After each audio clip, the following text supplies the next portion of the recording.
layers of how to make America utopia, take away the economy from those who rigged it.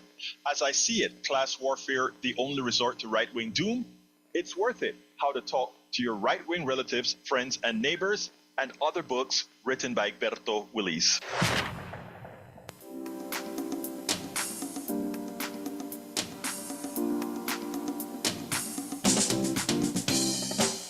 Welcome to Politics. My name is Egberto Willis, your host. Good morning, Houston. Good morning, Harris County. Good morning to the great state of Texas. Good morning to the entire United States. Good morning to the entire world, receiving our signals via the magic of El Internet, formerly known as the ARPANET, created by whom again?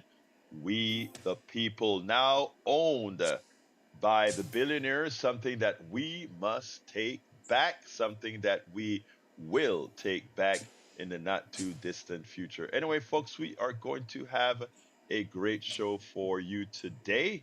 We're going to have a great show for you today, so stay tuned. It's going to be good. Anyhow, without any further ado, let's go on to the geniuses in El Studio with El Señor Howard Reynolds and Jacques Van Beba. Well, good morning, Egberto. It is Wednesday morning at the radio, the 12th of November, 2025. Jack, did you manage to take that internet back yet? Well, we're working on it. I sent you out to take that internet back yesterday. Well, it's kind of elusive. Finding a billionaire that isn't hiding these days? Well, yeah, I suppose it's hard to grab it by the tail. That's true. That's true. Well, Egberto, I have a rant this morning that I really have to get off my chest. Rant, brother, rant. This government reopened, this government shutdown, the misinformation campaign of the Republicans is just sickening, just absolutely sickening. Oh, they want it for illegal immigrants. They want $1 trillion for illegal immigrants.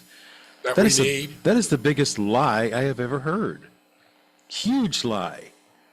Now, this is how they get their misinformation out. Oh, well, because illegal immigrants or unregistered immigrants are not, they're not eligible for that because they don't have Social Security cards. They're not registered. So anybody with a brain would look that up and go, okay, well, that's not even true. And how these people are falling for this, I'll never know. So anyway, that's my rant for today. Well, before I go to Jack, I mean, that is why we are here, though, Brother Howard. I'm telling you, because somebody have to counter that, and you need a whole lot of us's doing that kind of a stuff throughout the day, because they are sure invested in the websites and the paid ads to put the lies out, and that's why their people believe it, because that's what they do. So anyhow, tell a lie long enough and big enough, and people will start to believe it. The lie can never become the truth, but it can be believed as the truth. Yes, you're and right. That's just what they're doing. Joseph Goebbels would be proud. Yes. Adolf would be proud.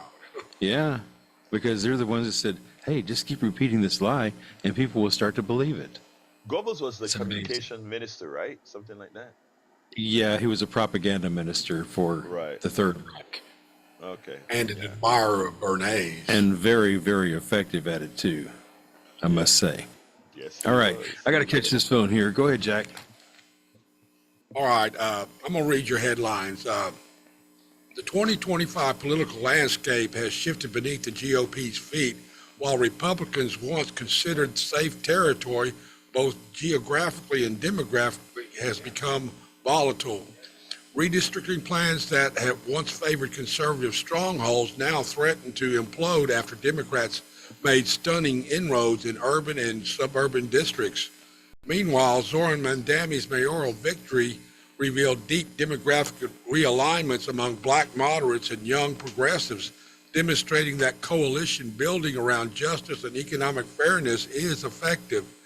Add to that the international crisis sparked by Trump's reckless boat bombing spree, which led to the United Kingdom to limit intelligence sharing with the U.S. And it's clear America's political and moral compass is being tested from within and from without. Yeah, that's a good thing. Absolutely so. Well, we have a lot to talk about, but since we got a caller. I'm going to take the caller first before I go into what we want to do. Anything else you want to add, Jack, before I bring the caller in? No, go ahead. All right, let's get Michael. Come on in, Michael. Well, thank you, Egberto, for taking my call, and good morning, everyone. I gotta say, I gotta hook up and answer Howard's question. I'm up early doing a little bit of work, but I had to drop my wife off to go to Philadelphia. And she can't hear me because she's going away to St. Louis via St. She got straight on the plane, 54 on the plane, and it's not going to be too bad going to Philadelphia. But she's going to South Philly. She's Italian. Her mother didn't graduate from high school.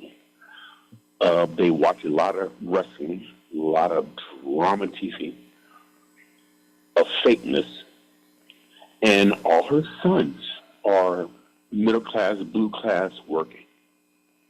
But they don't watch, they're not educated, they're not listening to the news. But when pop culture comes up, such as WWE, whatever, they go in droves to the polls. When we can conquer that, because it's miseducation and this lack of education and don't want to be educated, that we have to deal with in 2026. Thank you for taking my call. Thank you for that, Michael. Let me add something to what Michael had to say there, okay? Because he's right about how information is being distributed right now.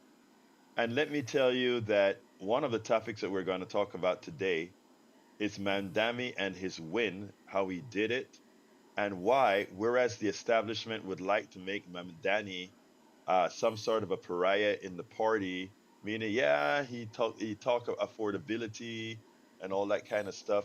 Mamdani is a lot more than affordability. You heard what Michael just spoke about.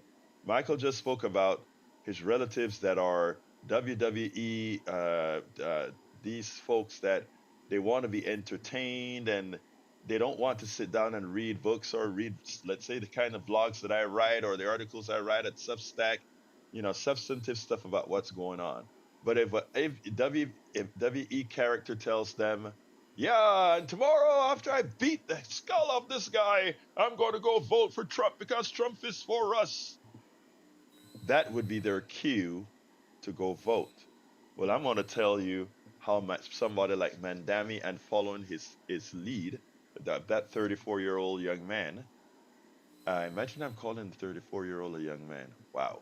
A 34-year-old young man, what to do. But anyway, we're gonna get there. Welcome aboard, Lisa Blair from Atlanta, Georgia, Harry Denson from Missouri City, Texas. In the house, we also have Memester, Stephen Rosengard, Robert Kramer, Gayla Kunis, Stephen.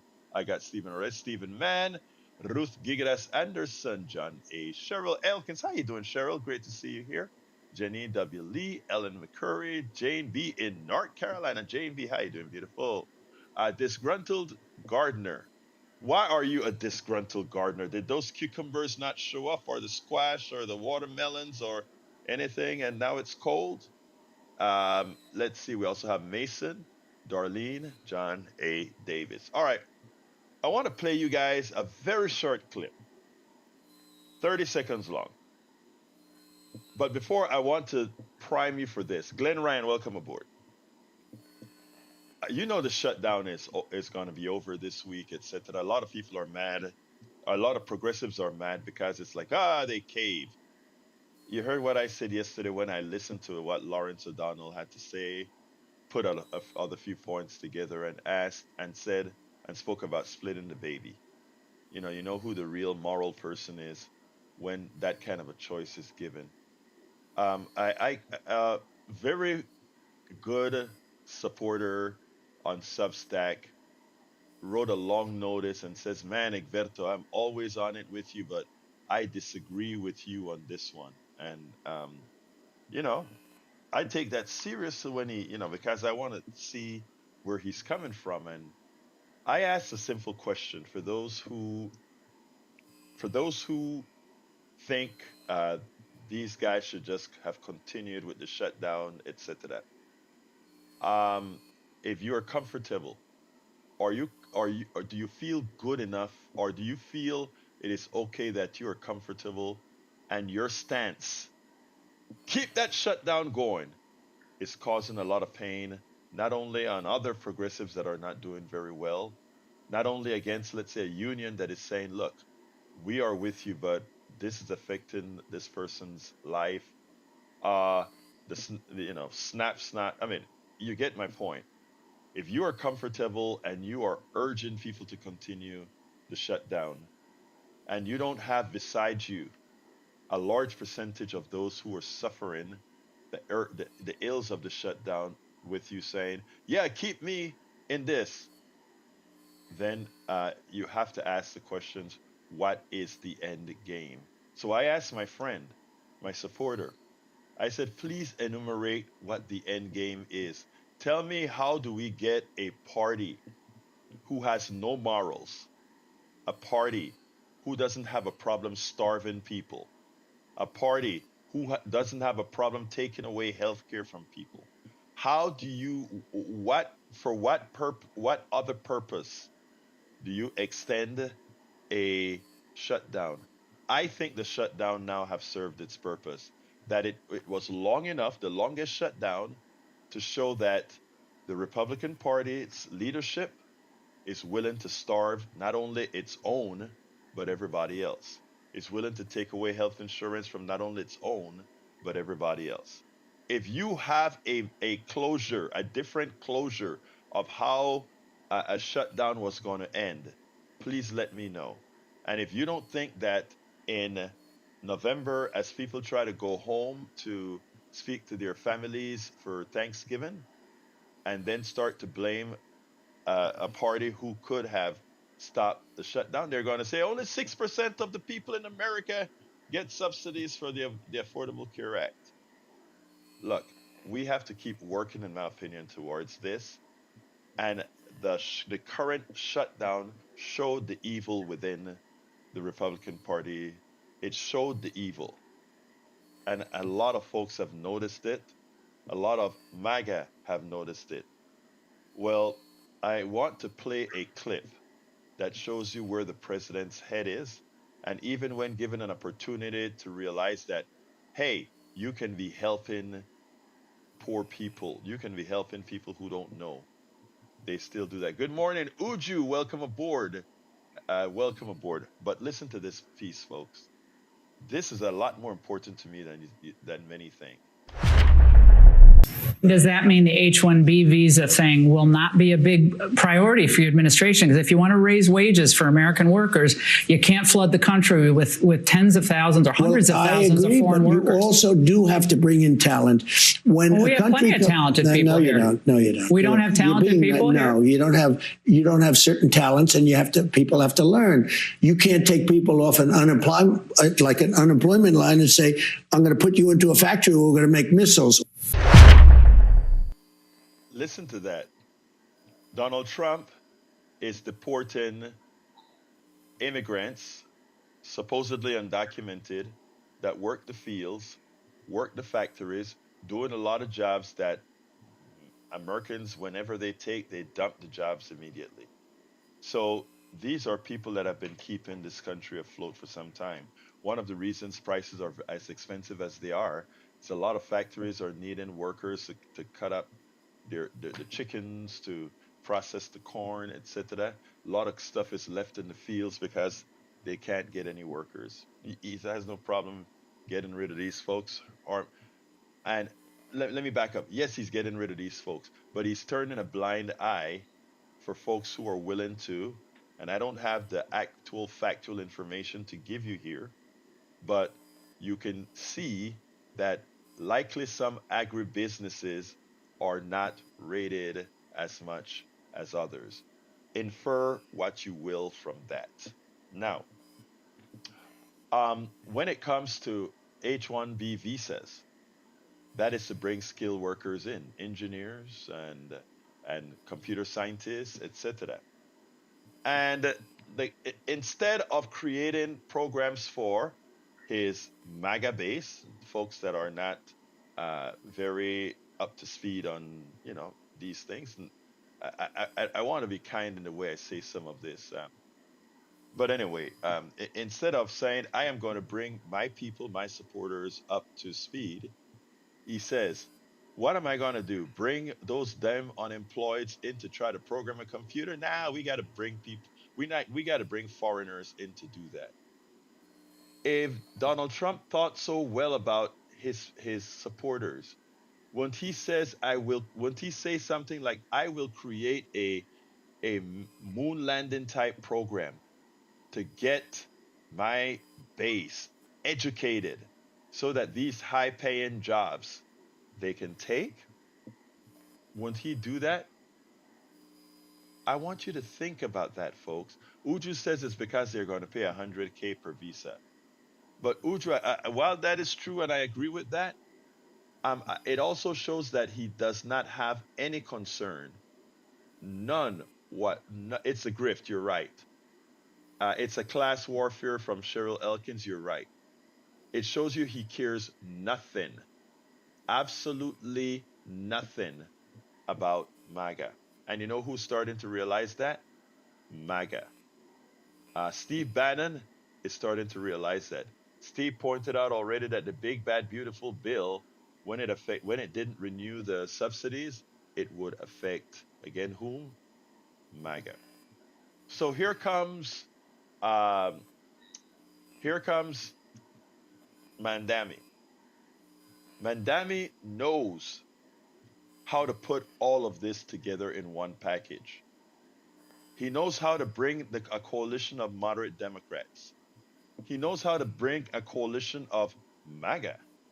He knows how to bring all these people and say, you know what? I am in this for you guys. He's so good that even Orthodox Jews are part of his base. This Muslim man. This Muslim man that they tried like hell to malign, part of his base are Orthodox Jews. Everybody needs to realize that this guy is the template. Zoran Mandami's landmark victory in the New York City mayor's race was powered by an unconventional coalition of traditional Democratic voting blocs and newer voters. That is from an article, The Demographic Trends That Shape Mandami's Win. Whether motivated by party loyalty or the candidate's message, more than 1 million New Yorkers cast ballots for him, part of the highest turnout in mayoral election in more than 60 years. In his 9-point win, Mr. Mandami largely expanded on the base he built. During the primary in neighborhoods across the city, he swept communities of every income level, save for New York's wealthiest enclaves, where his top opponents, former Governor Andrew Cuomo, performed best. In the city's bluest district, Mr. Mandami ran up the score with high turnout that overwhelmingly favored him. Mr. Cuomo performed strongly in some of the city's more conservative corners and did well with the voters who supported President Trump last November. Mr. Mandami's success with different voting groups, from older moderate voters to black voters to young white progressives, highlighted the breadth of his coalition. Taken together, the results underline how New York City's diverse, unruly, and often competing interest groups coalesce into a novel voting bloc that could offer national Democrats a roadmap for future competitive elections. Throughout New York politics tend to sit on the left of the rest of the countries, the city's Democrats, when given the choice between a moderate, well-known establishment candidate and a left-lifting political newcomer, opted for change. Mr. Mandami's performance and his ability to turn out voters could now reshape the politics of the city for a generation. Here are the demographic trends. Younger voters turned out in droves. Mandami's outreach to black voters paid off. Many times, Democrats have used uh, voters of colors as just that, well, they're with us, well, they're with us, they're with us. He went in and earned the votes. Cuomo had the black vote solidly, 60%. Guess who won them by 61% in the final? Mandami. Why? Because he went and he earned the vote. I am the policies that I will come up with will take you as well into account. Other things that he did, gentrifying neighborhoods remain some of his biggest strongholds. So even those that are gentrifying areas understand that policies need to be there to protect not some, but all. Cuomo performed well in districts that voted for Trump in 2024. In other words, MAGA aligned folks had no problem voting for this guy because in him they saw somebody that was going to provide their interest. I mean, this was an all around, ultra Orthodox Jewish voters remained steadfast for Cuomo, but he made inroads into that while getting several of them to come out and say, we support Zohran Mandami. That is how you win. You build a coalition and you make sure and show everyone is included, no one is excluded. Completely anathema to the Republican Party of today, completely anathema to what the clip that I just played from Trump. I mean, and why is the establishment so against this guy? You think it's just because he calls himself a democratic socialist? You don't see them knock Bernie that badly because he is a democratic socialist. Why Mandami? Because again, he doesn't only have the winning technical message, democratic socialism. He also, which many countries, many free enterprise countries practice right now, many happier free enterprise countries. Let it be known, Denmark, Norway, Sweden, all these countries are in fact the democratic socialist model, which uses capitalism as a tool and not the ideology. Capitalism as the tool and not the ideology. Happier countries, productive countries, inventive countries. A lot of the drugs for those that are taking these overweight drugs that are making billions, it didn't come from this American capitalist country. It came from, yes. Anyhow, it is important, folks, that we understand what the mainstream Democratic Party fears about, or I should say the establishment Democratic Party fears about Mandami. That every Democrat runs like that. And if every Democrat runs like that, they win. And guess who loses? The plutocracy that funds the Democratic establishment as well as the Republican establishment. That's who loses. And when I say lose, it's not that they lose, it's just that they just don't make as much. All right, folks, the telephone number is 713-526-5738. Again, the telephone number is 713-526-5738. Let's go ahead and go on with John from Minneapolis. I wanted to say that Mamdani appealed to the general population because of his authenticity and because he was bringing up things that the media do not bring up. Journalism has just degenerated so much, and I wanted to say that Jack brought up about Bernays. I call him the evil cousin, or evil nephew, rather, of Freud, who came up with public relations and how you can manipulate people. But the authenticity of Mamdani cuts through that. And I think that this is what we need to move toward. It isn't that he's Muslim. It's just his personality and his skill and intellect coming together that connects with people.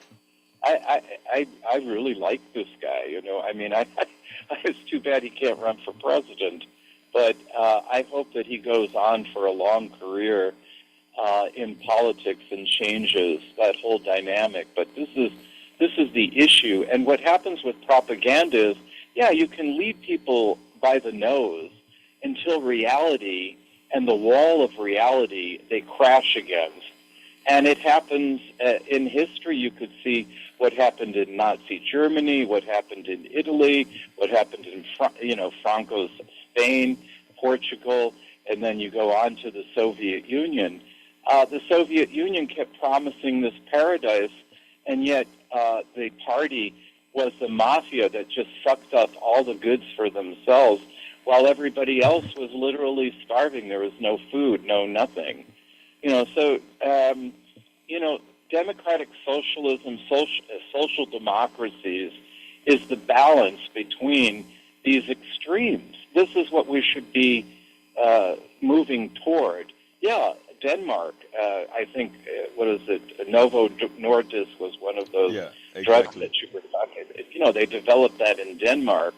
But in a sense, they socialize a lot of the profits for the good of the Danish people in their sovereign funds. Norway has oil. Well, instead of, like Venezuela, making a few people incredibly rich, they made the whole country rich. So, and yet they're still a very capitalist country because they compete with all of the other I want to correct one thing. Because I don't want to leave it. Debt, Hey, I want to correct. So, anyway, that's all I wanted to say.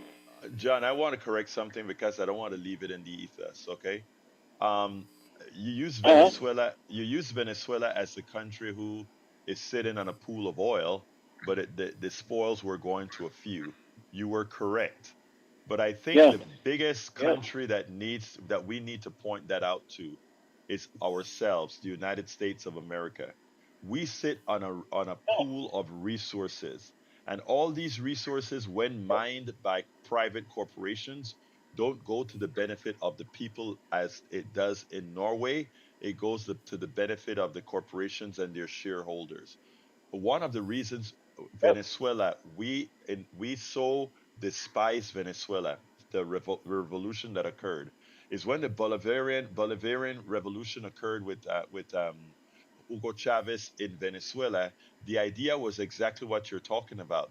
The spoils of gold, the spoils of oil, the spoils of all these things shouldn't be going to a few rich families that are funded by American companies that came to exploit these resources. It should go to the entire country, which is why Carlos Andres Perez, in fact, nationalized, I think it was Carlos Andres Perez who nationalized the Venezuelan oil resources, because again, these profits are from the soil, should go directly to the people, right? Yeah, pay off those who mine it, but it should go to the people. And that is something that if Venezuela was successful, given its wealth in enriching its people, all you'd have to do is look up north and say, when will Americans themselves revolt and say the minerals in the ground belong to all of us, and as such, we should all partake of it. Let's look at the lands in West Texas that were conquered. Some rich cat goes ahead and he owns hundreds of thousands of acres. There's oil in that land, and he's forever wealthy throughout their generations. That is stuff stolen not only from the natives, but even the new colonists, if you will, the new settlers, if you will, that actually make this country what it is. And that's the fear that they have. That's the fear of Mamdani. That's the fear of anybody who would go out there and say resources belong to us all. Thank you, brother. Mm-hmm. Yeah. All right, let's go to Harry. Come on in, Harry.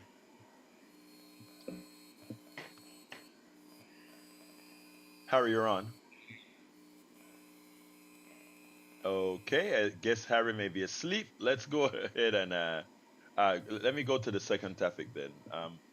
Let's see. The second topic that I wanted to talk about is I don't know if you guys realize that we share intelligence with a lot of countries, and they share with us.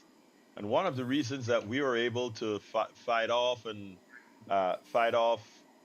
terrorist acts, etc., it's because we share information. Well, there is a significant rupture now between the United States and Great Britain. And what causes that?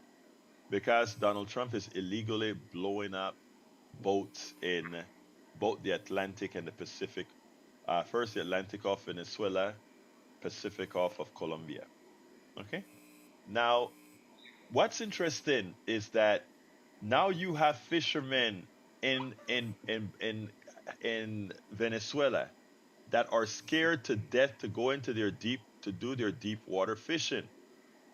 They can't do their deep water fishing because they're scared they're going to be taken for runners and get blown out of the air by some American drone. This is not funny. This is illegal. Picture somebody for don't you think we run drugs into Mexico and other places by boat and other farms? Of course we do. I don't have any evidence to that, but it's a logical inference that we may have boats that are filled with clandestine stuff, specifically guns going to, maybe a lot of AR-15s going to Mexico. Like I said, I don't have any facts on that, but assuming that is the case, what happens if Mexico starts to blow when those ships get into the Gulf of Mexico? What happens when this company decides to blow a hole in these ships and blow it up to smithereens? We wouldn't want to take it. Yet that's what we're doing. Well, anyhow, President Donald Trump's bombing policy, bombing purported drug trafficking boats in the Caribbean, which multiple experts have decried as an illegal act, extrajudicial murder, is now meeting resistance from a top U.S. ally. CNN reported on Tuesday that the UK has now stopped sharing intelligence related to suspected drug trafficking vessels with the U.S. because the country does not want to be complicit in strikes that believes violate international law. CNN sources say that the UK stopped giving the U.S. information about boats in the region roughly a month ago, shortly after Trump began authorizing drone strikes against them in a campaign that so far has killed at least 76 people, murdered 76 people. Before the U.S. military began blowing up boats in September, countering illicit drug trafficking was handled by law enforcement, and the U.S. Coast Guard cartel members and drug smugglers were treated as criminals with due process rights. That's what they are, criminals. That should be treated with due process. But let's also remember that on the other side of that equation, there are Americans who want those drugs. And you get a demand, somebody's going to meet that supply. That is capitalism, right? Well, that's free enterprise as well. All right. So the fact that we are now losing an ally to provide information to us is a clear and present danger. Donald Trump continues to put us in positions that will ultimately harm us. Not getting this, what do you think this is going to do as far as terrorists, etc.? It's going to make us more vulnerable. Glenn Ryan says, wouldn't it be great if we had an opposition party promising to impeach and convict Trump and Vance if they take back Congress? I wonder why they don't campaign on this idea. I don't know why they don't campaign on this idea. I think as they do things, I think that is one part of a campaign. I think that's a very small part of the campaign, however, Glenn. The biggest part of the campaign, again, I go back to Mamdani. Identify what the problems are that people are having right now. Come up with what you will do to make it better. And then, if you feel as a candidate that the current administration, whatever crimes they're committing, you believe there are crimes there, you go ahead and you point out that when your administration come into power, concurrent with solving America's problems. In other words, it has to be concurrent with solving Americans' problems. You will go out there and prosecute those who held America hostage, those who did this harm onto America. So I'm with you, Glenn. You got to put that out. But let me tell you where we got to be careful, because when you said an opposition party, I think you're talking about the Democratic Party, but some people are talking about we can't work with the Democratic Party. We need a Green Party. We need something else. And whenever people tell me that, I said, yeah, I think we need a Green Party. I think we need a lot of other parties like other countries. But how do you get them integrated into a duopoly that has been working successfully? Well, I don't know how successful, but that has been working and that has the gravity of the American people right now. My question is, how do you do that? John A. Davis says we don't have the votes in Congress yet for impeachment, but after 2026, we will hopefully have it. Yeah, I think in 2026, the votes will be there for impeachment. Conviction is a pipe dream because unless Donald Trump really does something where the American people truly wants him impeached, when I say the American people, I mean the people who vote for the other American people, people who vote for the Republicans in the Senate right now. All right, is Harry up now that I stay is still in green? Let's see if we can get to him. And folks, the telephone number is Hello, Miles. Can you hear? Yes, I can hear you, Can you Harry. hear me? Yes. Okay. Well, I hope this situation with Venezuela that Donald Trump gets impeached for that if we get the vote, because it's sad that he's murdering people. Anyway, I wanted to make a few points. The first point is about the SNAP. Even though I like what you played with North O'Donnell yesterday, and we gained in SNAP, but the problem is this shutdown is only going to last until January 30th to keep the government open. And I know the Democrats want to continue to fight for Medicaid, cuts being rolled back, and the health care subsidies. But if the Republicans don't negotiate and the government is open, then we're right back here with another shutdown. And Yeah. so what do we do then? I guess we Well, just keep fighting. look, I don't think they're gonna. I don't think in the election year they're going to go. By the way, Patrick, Mag, in a callback, I don't think they're going to. I don't think they're going to shut down again. I think they're just going to do what I think they need to do going forward, which is to use the healthcare as one of the topics to cover. In other words, look, for the subsidies, they're about 6% of the people that it affects, right? And that is how they divide and conquer. Well, 6% of Americans being affected by subsidies, the Obamacare subsidies mean that 94% aren't. And when you look at that selfishly, you say, well, most people are going to be just fine, and that's what Trump and those guys did.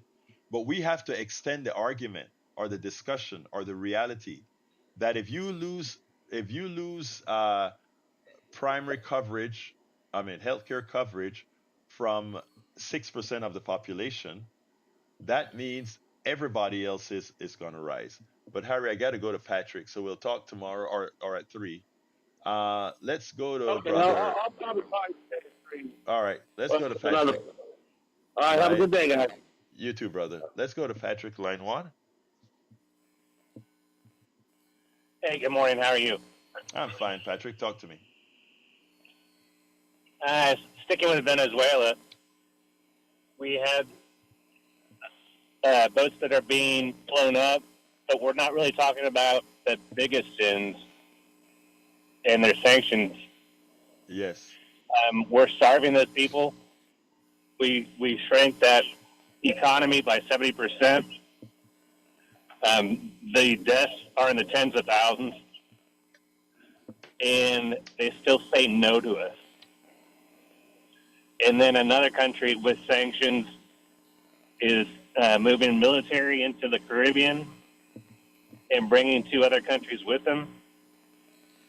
Sanctions and starving people isn't working anymore. Hegemony is not working anymore. And this president has proven that to the world, and this is going to continue. We're going to see more and more countries that turn around and say no to force. Yeah, and as they should. I mean, it's a shame, I mean, it's countries like Venezuela, right? Because they're at the equator. yeah, people don't have all the staples that they need. But I tell you, the yucca still grows year round, and a lot of the major starches still grow year round. So that's why it is futile for them to really think they can just quote unquote starve Venezuela. That they may not want the foods that they can import, or they may not like that they can import certain foods, etc. But man, it's a growing region. So um, that is why a lot of the techniques don't work in those parts of the world when it's very fertile, you know. So, but anyhow, I read you with that. Anything else, Patrick? No, I just wanted the public to understand that in 10 years, sanctions have killed 5.5 million people in our name. Yeah, but you know that. How many Americans know that? All they know is that Venezuela. That's why we're talking about it. Yeah, exactly. That's why we talk about it. Thank you, Patrick. Have a good one, brother. All right, let's go to brother Johnny. And by the way, folks, the telephone number is 713-526-5738. Again, that is 713-526-5738. Go ahead, Johnny. Okay, I hope you can hear me okay. Yes, I can. All right, I will ignore my feedback as best I can. So something you said a moment ago got me thinking, we've been ignoring the obvious. How about we use some political judo? And what I mean by that is Alaska shares the profits of oil with its citizens. Yes, it the does. Oil companies, they extract it, they get paid to do it. So why don't we make them employees for the rest of the country? They're not going to be poor.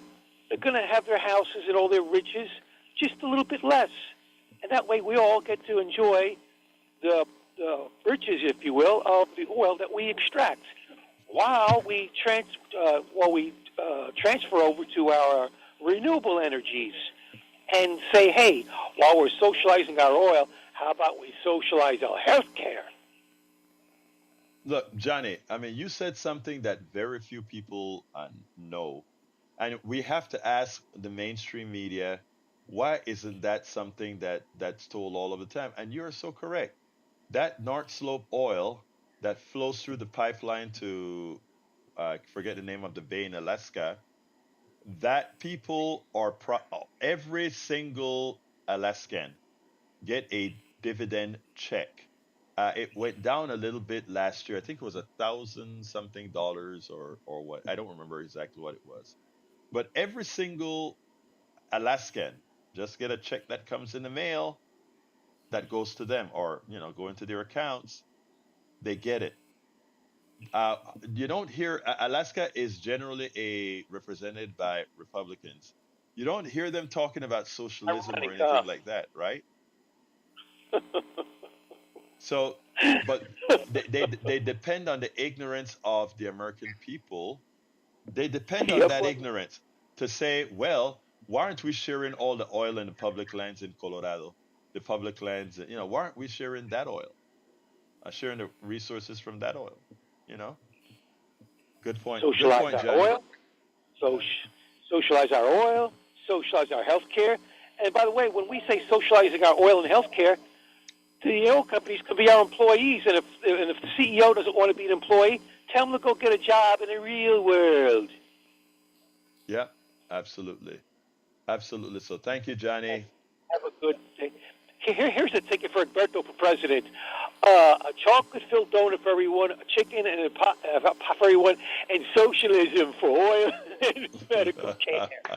Hey, well, thank you, my brother. But thank you, brother. According to the Constitution, I couldn't run for president. And anyway, I want young, vibrant people like Mamdani, even though he can't run either, running for president. You know what? Hell with that, because if Donald Trump could ignore the law in every respect, we can make some exceptions for you. I think people have no problem, and I understand. And by the way, you look a lot younger than I do. Well, I don't know about that, but whatever the case is, I appreciate you, brother. All right? Have a safe day, and a chocolate croissant in anyone's pocket. All right. Take care, brother. Peace. I want my chocolate croissant. Hey, I'm trying to lose 20 pounds. I need to lose 20 pounds. If that was a drop call that need to call back, don't forget, just call us back at 713-526-5738. Again, that number is 713-526-5738. All lines are open. Now, the main topic that I wanted to do was an article that I wrote last night. And the title of the article is Redistricting Just Became Dangerous for Republicans After the 2025 Elections. I repeat, I want you guys to hear this again because I mean it. Redistricting just became dangerous for Republicans after the 2025 election. I have that at my egbertowillies.com site. I'm going to clean it up some and put it into into the newsletter that I'll send out later on today. Bruce, come on in. Hello. Hello. Good morning, my brother. Hello. Can you hear me? Yes. Beforehand, hold on. Where are my women callers? Are you going to make these guys with that little item take over the conversation? I know what women are going to tell me, but anyhow, continue, brother Bruce. Yes. If we have information intelligence that are both carrying drugs, with the powerful Navy we have, we could interdict them. The reason Trump would rather blow them out of the water is to try to make points with MAGA. Look how strong I am. There are disputed waters off the coast of China, and the Philippines and China have little minor confrontations over that. But China's not blowing the Philippine boats out of the water. There's Somali pirate boats that attack freighters. We're not blowing them out of the water, saying they might be pirates. It's crazy. I'm done. Bye. Thank you, Bruce. Yeah, you're right, though. It makes no sense. Glenn Ryan says those 6% don't vote. Actually, I think they do vote. Well, you know what? I will assume that you looked that up, but I kind of thought most of the folks who get that do, but maybe I'm wrong. Let's see. Glenn also said, of course it is. It isn't the only part, but would cut Trump short by 2 years, and it would install Jeffries as president. Oh, I see. But you'd have to be successful with the impeachment. You'd have to be successful with the impeachment. All right. Before I get to those calls, let me just give a little short 2-minute synopsis here. Redistricting just became dangerous for Republicans after the 2025 election. Why? Because in order to get more Republican districts, very highly dense districts had to get people shed to make more Democratic districts more Republican. And in doing that, you reduce the amount of people you can lose in these formerly strong Republican districts.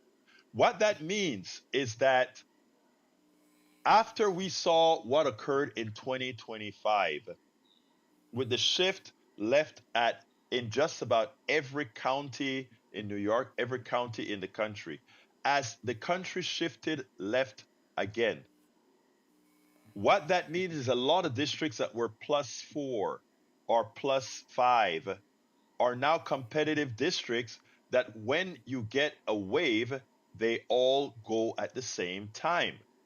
So what the Republicans did was a very huge gamble. So what I have to tell voters out there right now is don't sit back and say, well, look, Texas just drew 5 more Republican districts. Well, look at what happened with I think the other state was North Carolina. Forget that. What they did was open the door to give progressives and Democrats an option to win, because now the district is a bit less Republican, and it also means that those people who are affected by the horrendously terrible policies of the Trump administration will think twice and will give options. And what that means is a bigger landslide in 2026. It is written, if progressives, Democrats, and sensible Republicans go out there and do the job, it's going to be a banner year in 2026. I repeat, it's going to be a banner year in 2026. Of course, we have to go out there and do the job. Let's go to Uju. Come on, Uju. I see my plea for women worked. Uju, you're on. Uju? Okay.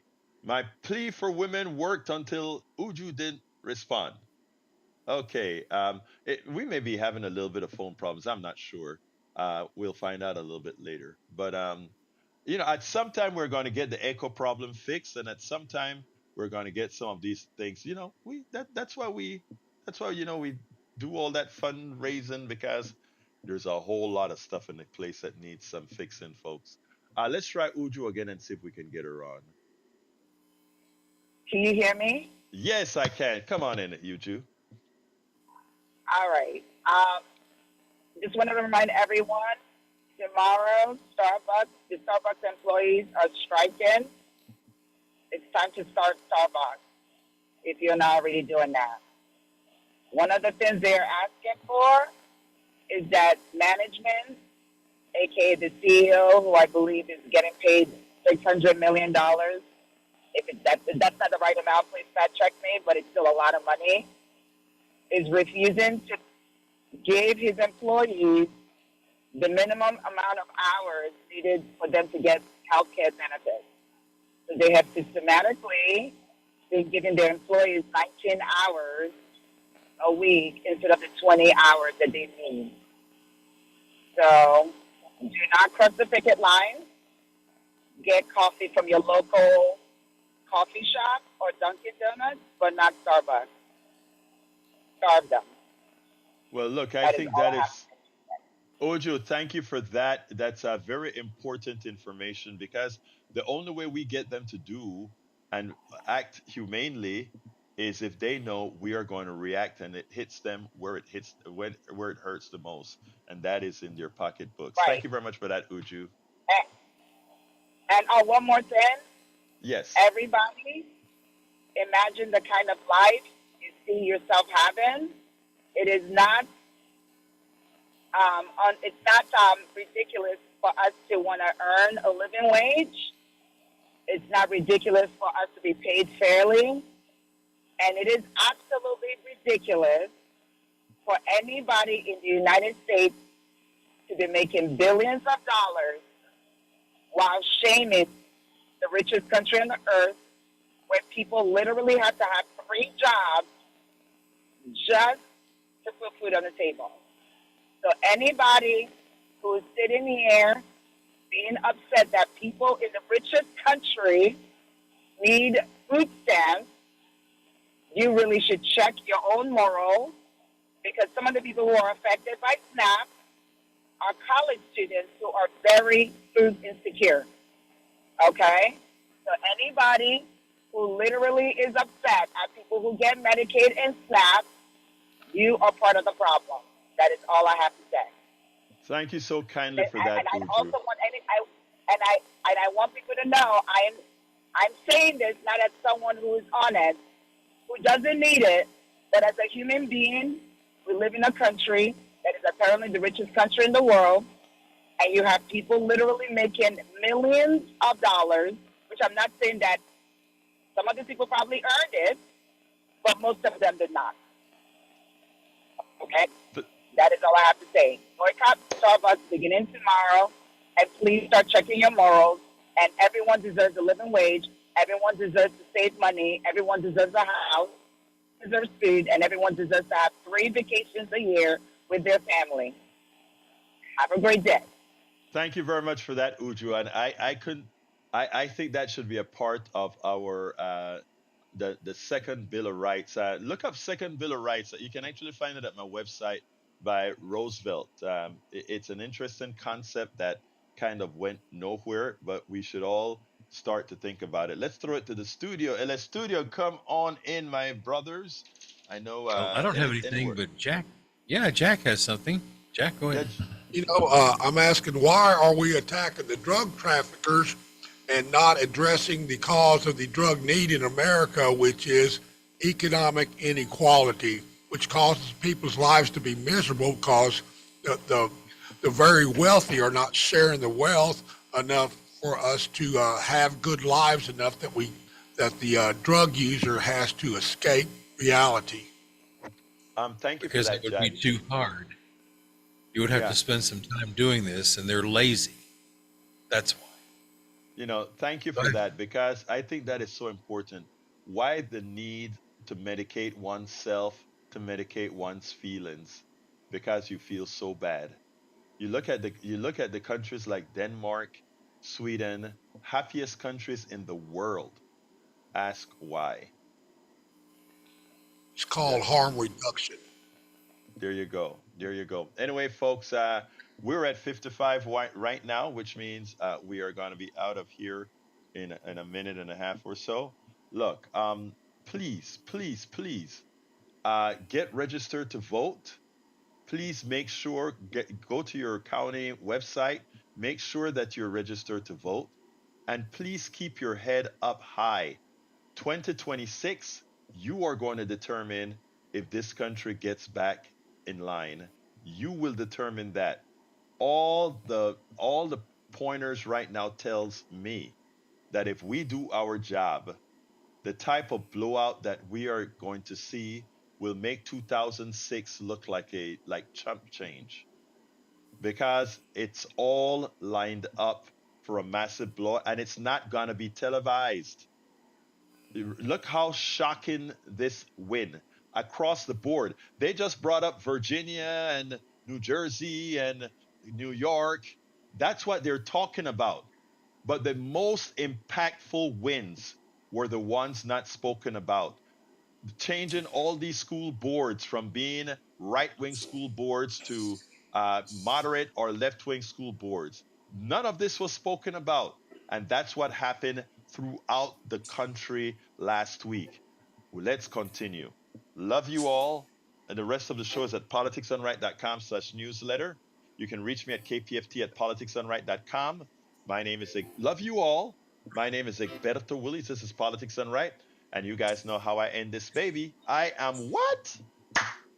Out. You're listening to the American Democracy Minute, giving your government buy-in for the people. Maine voters approve